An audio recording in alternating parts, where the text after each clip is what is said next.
right, take it away, Chris. All right, let me share my screen here. Oh, one more button to push. All right, hopefully everybody can see the presentation now. Well, thank you very much, Rebecca and Aaron, for inviting me this morning to talk about the importance of international trade for small business and really all business in Seminole County. What I'd really like everyone to get out of the presentation today would be an understanding of the value of getting into international markets in terms of helping your business grow, helping your business better manage risk, and that's both for importing and exporting. So, all right, this is not wanting to advance. Oh, there we go. Yeah. Okay, now it's working.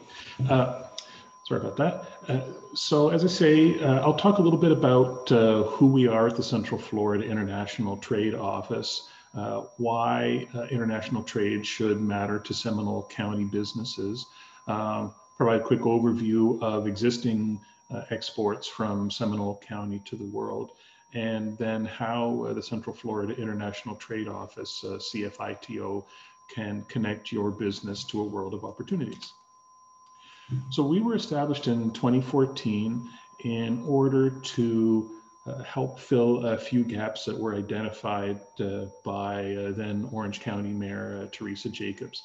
I'll mention right off from the start that while our funding does come from primarily the Orange County and City of Orlando governments, we help pretty much anyone who's in Central Florida businesses. So it's not exclusive. If Seminole County wants to contribute to our budget, we're always happy to get more supporters on board. But we are very happy to be located at the National Entrepreneur Center, where what we try and do is to make those connections for local companies to the world. What was particularly identified as lacking is someone to help companies with imports. I'll talk a little bit more about the importance of imports, but that is one area that was underserviced. Another was to help companies that are just getting started with exporting to have a resource to go to, because the existing state and federal level resources were really focused on established companies that were what is considered export ready. And then also to help the mayors with their international relations. If they have somebody coming in to meet with them who wants to talk about what Central Florida has to offer, then we're here to help with preparing them for that, as well as for taking things off their plate. Like if there's an international delegation that where it may not be relevant for them to meet with the mayor, at least they'll have someone who can help give them a flavor of what Central Florida has to offer. So as I say, our main goal is to be the hub of international trade activity, to make those connections and help establish the Central Florida brand internationally. One distinction I'll just make is many of you probably know the work of the Orlando Economic Partnership. They focus on the foreign direct investment side of the international equation, where we will focus on the international trade side. So they are looking at attracting investment. We're looking at helping companies to make those international sales. So in terms of why the businesses in Seminole County should be looking at international trade, I mean, it all comes down to numbers at the end of the day. Demand is really high around the world. 95% of global consumers live outside the United States. It comes down to money, where 75% of global wealth is outside the US. Profitability is another reason people are willing to pay a premium for made in the USA. And if you are not dependent on just one buyer, then you're able to better manage risk. So in the same way as you probably want to sell around the United States, you can just think about selling around the world to help provide with those additional opportunities. It can help you fully utilize your production if you've got excess capacity that's not being used. Well, growing your business, making new sales of the same product is a sure way to increase that use of capacity. It can help extend product life, something that might be deemed obsolete here at the end of its life cycle may still have real demand around different parts of the world. It can help smooth out business cycles. Many of you may provide or have like really busy seasons like the summer. Well, when it's winter here in Florida, it's going to be summer in the Southern Hemisphere. So that summer product that sells really well can really sell around the world year round.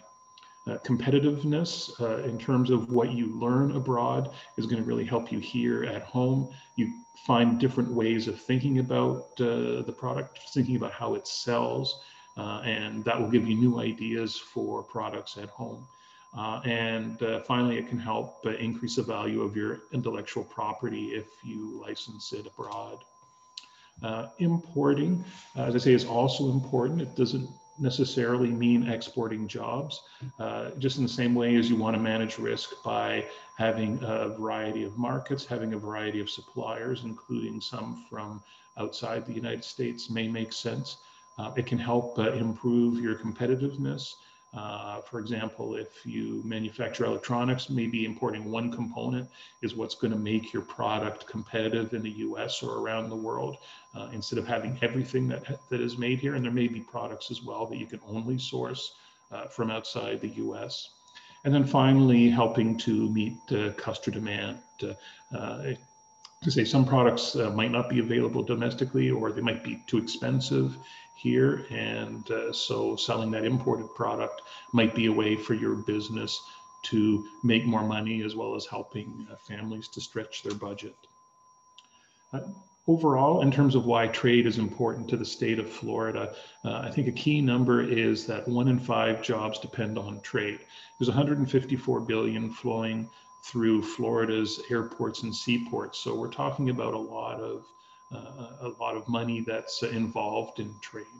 Just looking at our Florida state exports, they were worth about 56 billion in 2019 and supported over 230,000 jobs. That data is from 2017. And you know, traditionally people will think of, well, oranges or sunshine are our 2 big exports, but we really do have a more diverse market and business sector than that. As you can see, computer and electronics parts, transportation equipment, chemicals and machinery are our top exports. We export primarily to our neighbors, or at least those who live in close proximity. So Brazil, Canada, Mexico, Colombia, Chile, and then our friends in the UK. We also imported $81.3 billion in goods. You can imagine, and I've got it down here where they're coming from. China is the big import source, and they really run the full gamut of different sectors.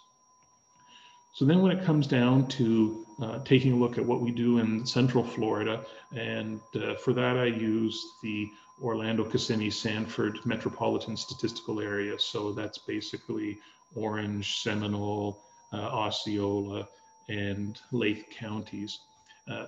Exports are valued at $3.6 billion.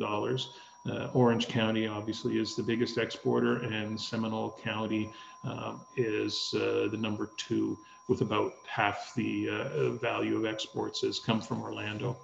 We both export fairly similar to some fairly similar markets. So Central and South America is the largest. The Caribbean and North America altogether means about 2/3 of our exports go to our neighbors, and then the other third roughly goes to Asia and Europe.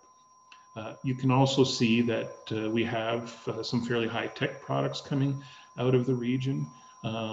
Electronic products are number 1 export from the region. Industrial machinery is another really important one. automotive vehicles and parts. It's mostly the parts that are coming, but these are all high value added products that are coming from the region. We're not just exporting things that we take out of the ground. It's something where jobs are really adding value to the products. So you can see from those numbers that we're already exporting, and that really means that virtually any business can export, whether it be goods or services. I mean, there's going to be some, like if you operate a business that where you cut hair or do styling, well, that's going to be local unless you're looking to have some sort of franchises around the country or around the world. There's very few businesses that can't export, particularly if you can sell it anywhere in the US, you can export it as well. I think it's useful to bust a few myths. A lot of people will think that selling outside the US is too risky, but there are policies available to help ensure that you'll get paid at the end of the day. A lot of companies think they're too small to go global, but nearly 42% of all US exporters have fewer than 19 employees. So they're small businesses. You might think the domestic market is secure and that you don't need to export, but I think as many of us have seen over the past 10 months, that's not actually the case. And foreign competitors won't be holding back. They'll take that experience they get abroad and bring it to the US as well. So you're going to be competing with them at some point here in the US, and better to have experience outside. Some people think that their product or service won't sell outside the US, but the Made in the USA brand is really strong. I mean, it stands for quality, it stands for innovation. So that's something that you can take advantage of operating here in the US. And I think the number one myth is that exporting is too complicated. But there's a lot of services, including the Central Florida International Trade Office, who are here to help you. I can talk about it more if you have questions, but in particular, the US Commercial Service is available to help you understand what's involved getting into various markets. They have what's called a Gold Key service, where they'll actually make introductions to companies that are looking to buy US products and of that nature. Now they have a cost recovery, so there's fees for their service. But another great part of living in Florida is we've got Enterprise Florida that has a number of grants that will help out with these and many other costs.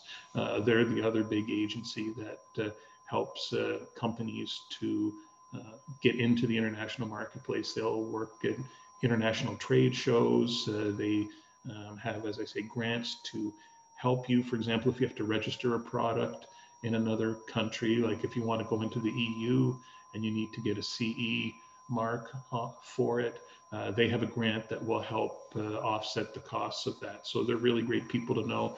And then a third one would be the Small Business Development Center, which has international trade experts who will put together a export marketing plan for companies that are export ready. And those are a really great value. Again, it's something where Enterprise Florida offers a grant.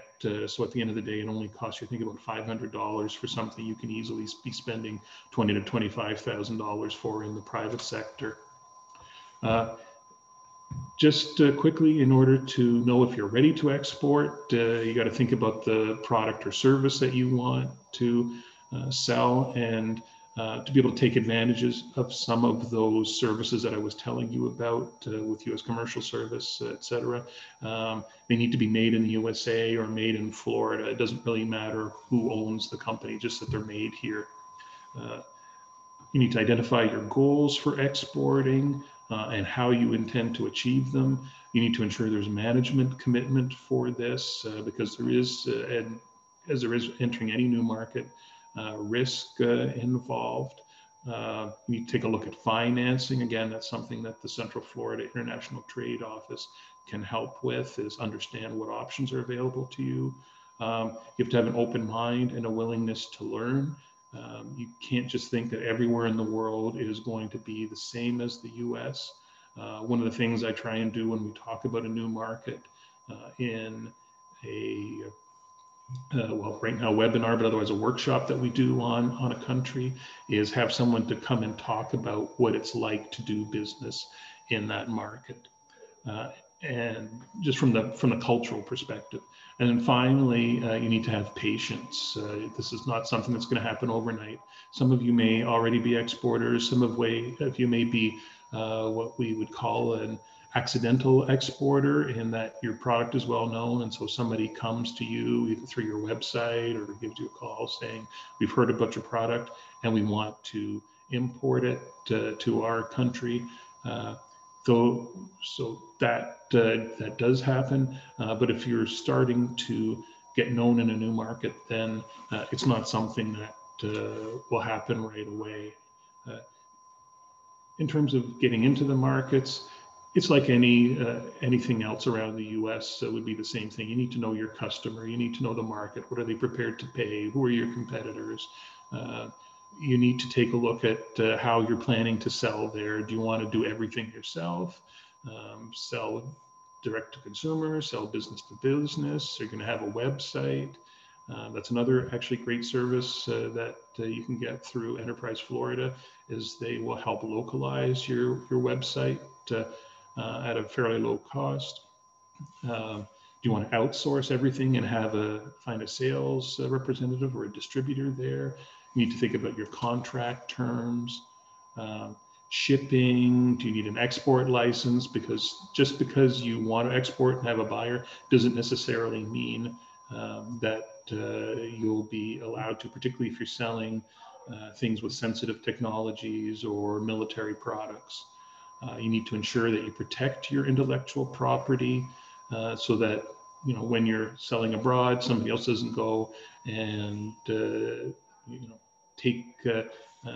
license a product before you get around to doing so. Think about insurance, payment methods. How are you going to accept payment? Are you going to price in US dollars only, or are you going to want to price in foreign currencies?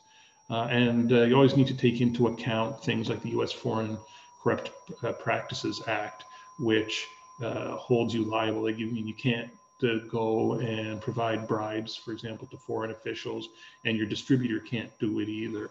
So these are all things that you really need to understand, and that's what CFITO is here to help with. We're here to make things more simple, to connect you to the resources who can help you in more detail. CFITO is just me, so there is only so much that I can do myself, but I know the people who are going to be able to help you. And so that's what we'll do with one-on-one counseling for a business. As I mentioned, we also conduct workshops on various trade topics or markets. We help connect you to opportunities. If a foreign buyer delegation is coming through, we'll generally try and coordinate that. And so we go out to the various economic development organizations. Dana Carr is always on my mailing list for those opportunities to let you know and help bring representatives together to let these delegations know about what we have to offer in the region. And then, as I've said throughout, we help connect you to the resources that will be able to help you or have other forms of assistance so that you can maximize your benefits and be prepared for your interactions with them.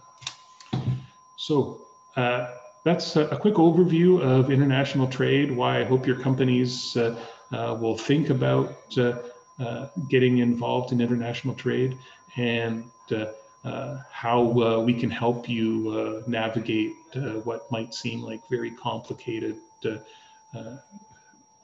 rules and regulations and marketing to be done. So at the end of the day, I'm not going to pretend it's not difficult. It is, but it's going to be worthwhile at the end of the day, and you're not getting into this alone.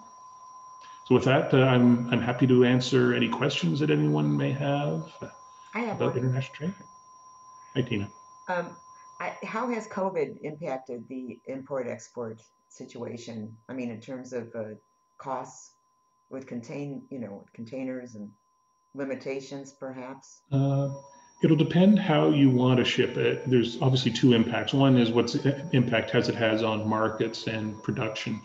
Production has seems to have gone down in terms of a challenge, other than for products for which there was not as much demand. So if you're looking at something like PPE, N95 masks, well, the capacity to meet current demand still hasn't caught up with that demand.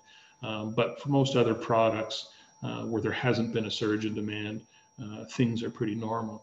When it comes to actually shipping, if it's by sea, there hasn't been too much of an impact on that. If it's by air, there has been a big impact, and that comes primarily due to the fact that about 60 to 70% of product that was moving internationally by air was doing so in the belly of passenger jets.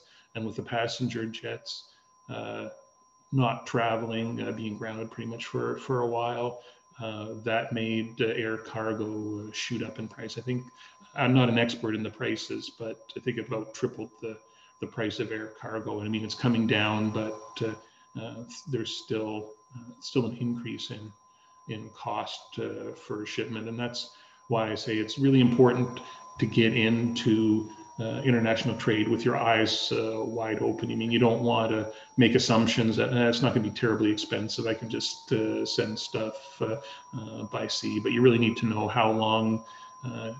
This is where knowing the contracts are important, because you need to know how long you have to deliver. If somebody's expecting, you know, 1 week delivery of the product, well, you're probably going to have to go by air in order to get it to them, particularly if truck isn't available or rail isn't available. You'll have to go by air, so that's going to be expensive. And that's where working with a third-party logistics company is really important. Again, we can help make those connections to local.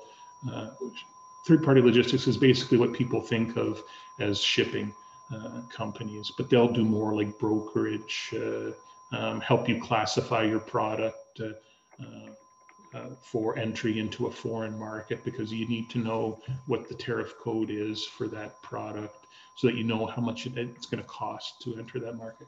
So these are all really great relationships to have, and that's where we can help you learn more and find out the details of what it will cost for your business. Thank you.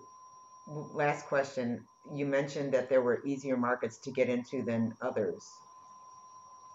Yeah, that will depend on a number of factors. I mean, you're going to have markets like Canada, where I'm originally from Canada, so it's one I know fairly well. But people speak the same language there, unless you're going to Quebec and they speak French. But even then, if they're in business, they'll probably speak English. They've got a similar business culture. It's a good legal system for protecting your rights. It's easy to ship there. So you've got easy markets like that. You've got markets where we're particularly well known, like Brazil is one of our big export markets. People want to buy American products there. You'll have some that are more difficult, either because there's not a lot in the way of shipping from here to that market, so it might take a lot longer. They might not have the money. For some products, the European market, where I've worked previously, um, can be rather protectionist, and so they'll have measures that really are designed to protecting their domestic industry. And I don't want to pick only on Europe. Lots of countries, including the United States, will have sensitive sectors where they want to protect the market, and so make it difficult to enter. So and some of them may have a lot more competition in them. I mean, if you're starting a new market for a product, you might be the only person offering that product or service. On the other hand, there may be large multinationals who already have a very established presence there, and so you're going to be fighting uphill in order to get into the market. So there's a lot of uh, different reasons why a market can be easy or difficult, and that's one of the great things that the SBDC's export marketing plan can help with, is to identify markets that are going to be receptive and are going to be the best opportunity for getting started.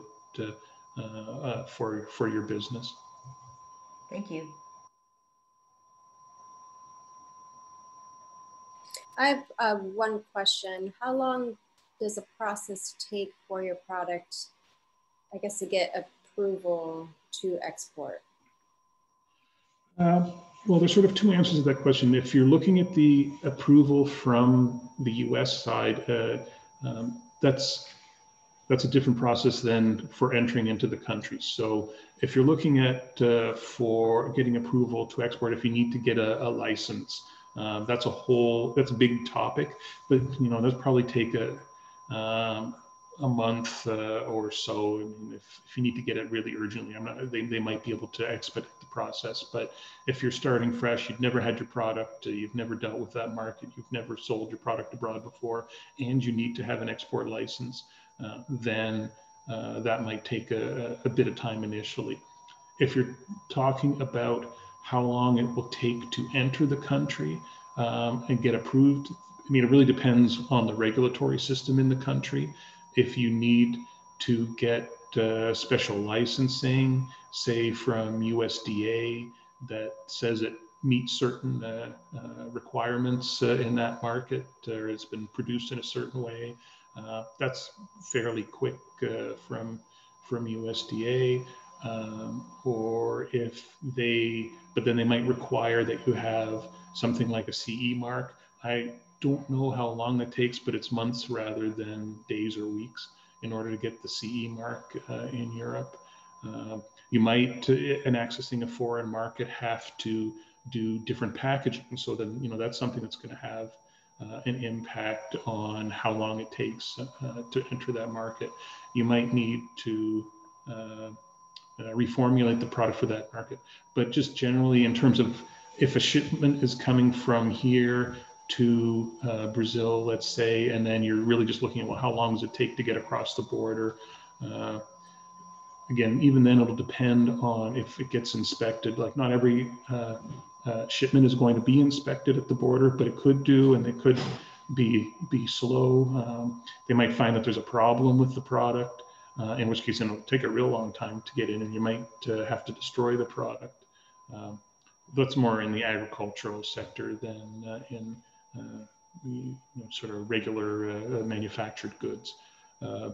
So it's difficult to say that there's one specific answer, but in terms of just thinking how long will it take to get to a market from here, you're normally thinking 1 or 2 month lead time. If, let's say, you're shipping something to Asia, unless you send it by air, you'll be looking at probably several months to get there, rather than days or even weeks. And this all comes back to working with a good third-party logistics partner who's going to be able to give you more precise answers for your specific product. What are the conditions for entry to that market? What's the cost going to be for entering that market? How long you can expect it'll take to get there? So those are all a whole variety of factors that impact market access. But at the end of the day, there's going to be someone there who can help you with this. You don't have to do this all on your own.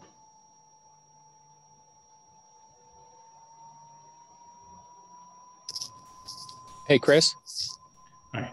Yeah, hi, Ray Villegas. Hey, thank you for doing this. This is really great information. Do you have an example of, somebody who had come in and wasn't really sure, had never exported or imported before and kind of came away with, I guess a home run? Or a single? Generally, I don't hear sort of what happens after I provide the advice, in part because if somebody is ready to export, then I'll pass them along to the U.S. Commercial Service, because they'll be the ones who can provide that sort of assistance, and then they are not allowed to share any of the information. What I would say that sort of the typical person I get in is actually a lot of times it's wanting to import, where they want to know, they've got, for a while there, I was getting a lot of inquiries about importing coffee. It'd be like, my uncle or my cousin or my best friend from high school has this amazing coffee that I want to import into the US. And so I'll explain to them everything that's involved And so now at least they're able to make an informed decision about whether this is something they want to get into. And that's one of the main things I try and look at is, to me, even if somebody decides not to import or export their product, that can be viewed as a success as well, because I'd rather somebody make an informed decision and avoid making a bad decision that could cost them a lot of time and money.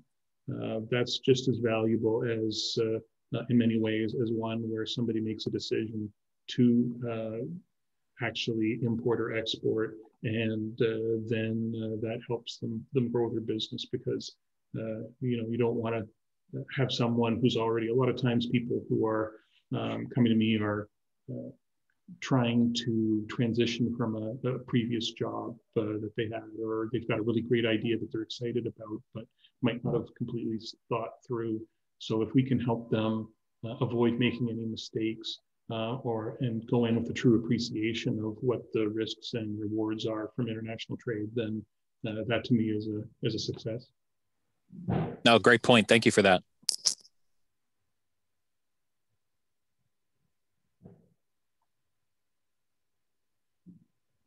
Any last questions?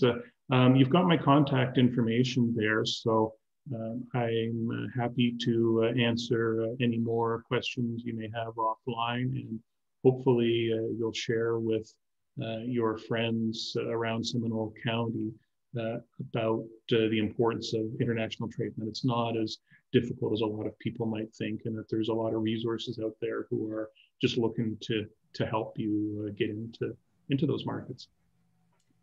And also just a heads up for everyone on the call, chamber memberships, we do unlimited certificates of origin, and non-members can come in and buy certificates of origin as well if you're doing any international trade with countries that require that. So you don't have to go to downtown Orlando to get it. You can come here.